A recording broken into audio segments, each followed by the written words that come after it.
CinemaCon, all the studios showed up. This is I've started to realize like CinemaCon, people are like, oh, they should really live stream this event. We want to see this stuff. But then I realized I read more information about it. Like CinemaCon isn't for us. No, like it's not for us. CinemaCon it's for the theater owners. Yes, it's for them. It's for the the licensors and everyone in the business. That's because they're telling the theater owners and all the licensed people, you want our movies in your theaters. You want to license them. You want to get them. This is what you want. And a bunch of studios showed up. MGM, but they do allow press there, which is how we get all this information out of CinemaCon. Yes, which good choice because you want to keep everybody apprised of the information. Amazon MGM, it used to be just MGM, but now it's Amazon MGM.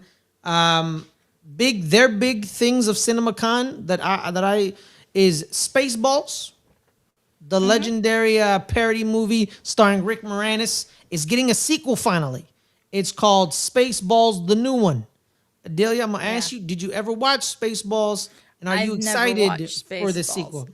I've never watched Spaceballs. I know a lot of people are very excited about this, though. I know the trailer or a teaser came out, I think, today. I haven't watched it yet. But, there's all sorts of things about Spaceballs that are just in, like, pop culture as it is. Like Dark Helmet, Rick Moranis in the big, like, Darth Vader-esque helmet and all of that. We've got French in the chat saying, finally, there's a sequel to Spaceballs. Hi, French. How you doing? But yeah, I've never seen Spaceballs, so I can't comment too much about Spaceballs. I know that this is Mel Brooks and I believe his son doing this. So that's cool. God love Mel Brooks. It's great that he's still with us, but not too much. Yeah, Jeremy saying they have so much to make fun of since the prequels and sequels have came out. That's true. That's true.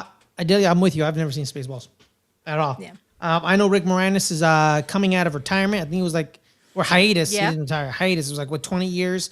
He hadn't acted. So he's coming out for this one. Probably Mel Brooks called him up like, hey, buddy, I need you. Probably like what Joe Pesci did with The Irishman, where Martin Scorsese was like, hey, man, I know you haven't been acting in a couple of years, but making a movie. I need you to come. And he's like, sure, I got you, Martin. So that's good. So yeah, I'll probably watch the old one to then watch the new one. I've never really watched it. Like, so I can't really say I'm excited because I've never watched it. But I do like Honey, I Shrunk the Kids. Shout out to you, Rick Moranis. But Rick Moranis is great. Yeah, but we continue with MGM. We got the I don't know if is it a reboot, remake? Adelia? It's a remake. Okay, it's a remake. It's the second remake of the Thomas Crown Affair. Yes, so Michael B. Jordan's summer is continuing. MGM and him have kind of had like this partnership. He was in that movie Without Remorse, which was the Tom Clancy sequel, a spinoff involving one of the characters of Tom Clancy books. I believe the Rockies are in that. They've bought like the rights to that, so he's with them doing Rocky 4. So he's now doing Creed the Thomas 4. Creed. Oh, Creed, not yet. Creed 4. He's now doing a remake of the Thomas Crown Affair. We know about the movie with Catherine Zeta-Jones and Pierce Brosnan. It's him and Adria, Arjona as well. So she is also in the new Thomas Crown Affair.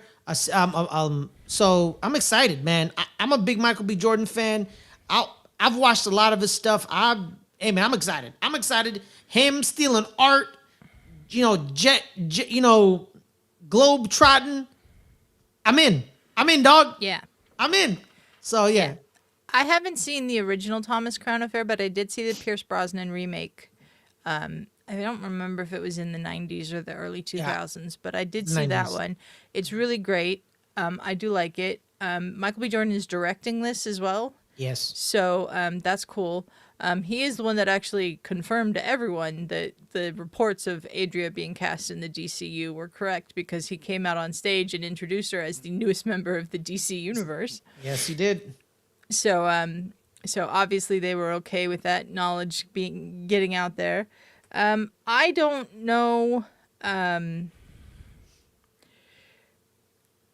if there's really that much of an audience for a Thomas Crown Affair remake, but if he does a really good job with it, there will be. I know that there's a lot of Michael B. Jordan fans out there. Adria Arjona is getting a lot of fans from her work on, Andor and, like you said, The Hitman. So I think it's possible that that this will do well. It's one of those movies that is like not a massively big budget movie. Like there's not a ton of special effects and big blockbuster and explosions and all of that in this movie. I think this is the kind of movie. Yeah. Well, hang on, Ferris. This is the kind of movie that I don't think Hollywood really makes much of anymore. No. But I could see this doing really well at the box office or on streaming. I'm not sure if it's going to Amazon for streaming or if it's going to the box office because of it. I'm guessing it's going to the box office because they showed it to the theater owners. Yes. You're right. Those movies about an actor just being cool, doing something cool. They don't really do that no more. Like those mid-level budget movies, the ones that aren't, $300 million to make. Yeah. They don't really make those anymore. And you know what, man? Michael B. Jordan, he's probably bringing back that, the actor-director thing back. The thing that, this is what made Kevin Costner famous. The actor-director. And he's probably doing it too. He's the actor-director, and he's probably going to also be a producer probably. So that's probably a thing. Yeah. So we got Jeremy saying he likes what Michael B. Jordan did with Creed, so he's here for this. Yeah. And French saying he still sees Michael B. Jordan as Little Wallace in The Wire. Same. Which I know you do as well. Yes, that is true. Because I'm excited for this, man, because I remember reading an article a couple of years back. I don't know if it was in the Hollywood Reporter or Variety, one of the trades in LA, where it talked about the death of the movie star. Like movie stars are dead. Like there's no such thing as a movie star anymore, right? The last movie star they pointed out was Tom Cruise, and that was it.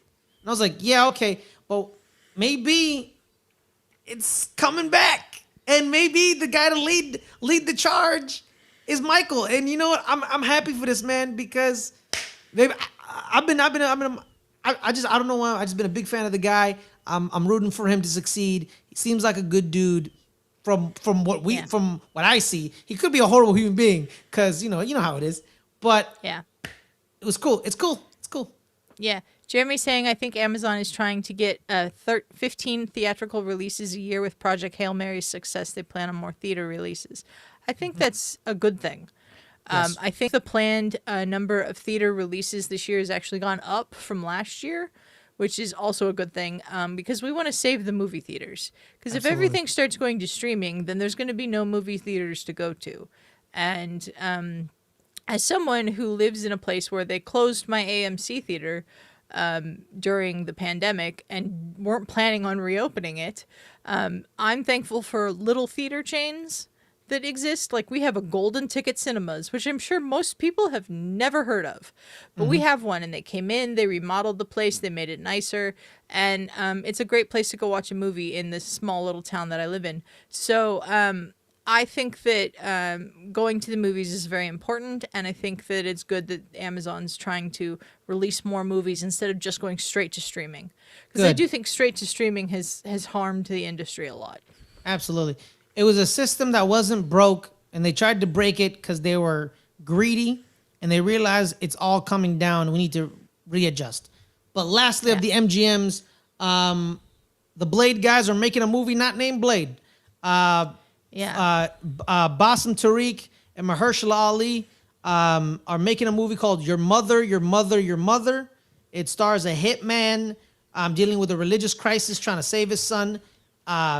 The reason I think this is a big deal because I think this proves that Blade movies probably is dead. It's done. It's never coming out.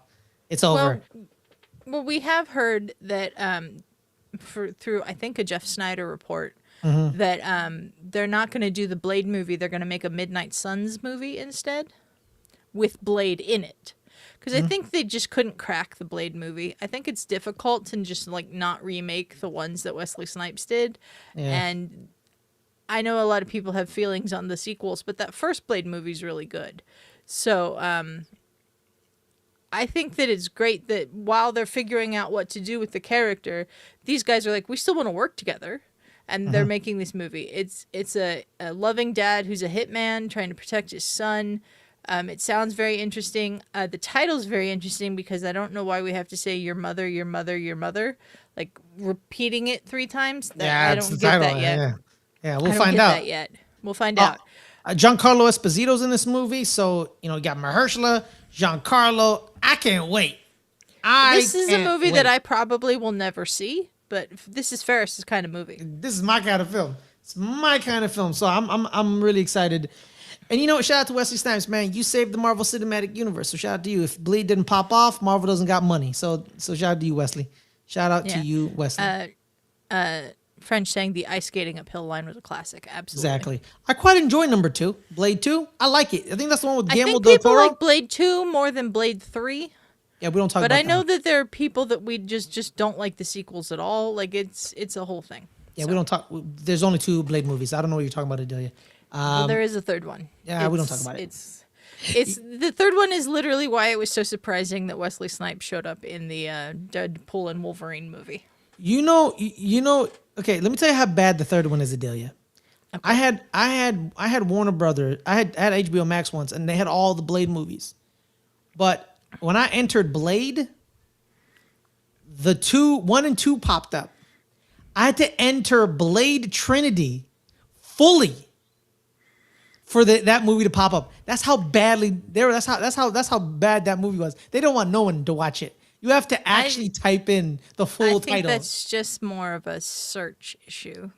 Well, thank you for ruining my comment. I appreciate you. I'm not ruining anything. I'm just saying I think it's more of a search issue. I don't think they're trying to make people not watch something they're paying to be on their service.